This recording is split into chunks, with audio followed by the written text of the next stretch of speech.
ಕೊರಟಗೆರೆ ಹೊರವಲಯದ ಹರಿಹರಪ್ಪನಪಾಳ್ಯ ಗ್ರಾಮದ ಚೌಡೇಶ್ವರಿ ದೇವಸ್ಥಾನದ ಬಳಿ ಕಳೆದ 2 ದಿನಗಳ ಹಿಂದೆ ದರೋಡೆ ನಡೆದಿತ್ತು. ತುಮಕೂರಿನ ಮೂಕಾಂಬಿಕಾ ಪ್ರೈವೇಟ್ ಫೈನಾನ್ಸ್ ಸಿಬ್ಬಂದಿ ಮಂಜುನಾಥ್ ಹಾಗೂ ಸುಂದರ್ ಎಂಬ ಯುವಕರು ಪಲ್ಸರ್ ಬೈಕಿನಲ್ಲಿ 4.5 ರುಗಳನ್ನು ದಿನಸಿ ಅಂಗಡಿಗಳಿಗೆ ಸಾಲದ ರೂಪದಲ್ಲಿ ನೀಡಲು ಹೋಗುತ್ತಿರುವ ವೇಳೆ ಸ್ವಿಫ್ಟ್ ಕಾರಿನಲ್ಲಿ ಬಂದ ಖದೀಮರು ಬೈಕ್ ಸವಾರರನ್ನು ಅಡ್ಡಗಟ್ಟಿ ಮಾರಕಾಸ್ತ್ರ ತೋರಿಸಿ ಮಿಂಚಿನ ವೇಗದಲ್ಲಿ ಹಣ ದೋಚಿ ಪರಾರಿಯಾಗಿದ್ದರು.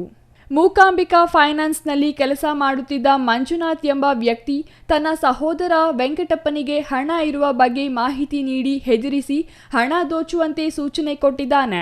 ಅದರಂತೆ ಆರೋಪಿ ವೆಂಕಟಪ್ಪನ ಜೊತೆ ಇನ್ನಿತರ ಸ್ನೇಹಿತರು ಭಾಗಿಯಾಗಿ ಈ ದರೋಡೆ ನಡೆಸಿ ಪರಾರಿಯಾಗಿದ್ದರು.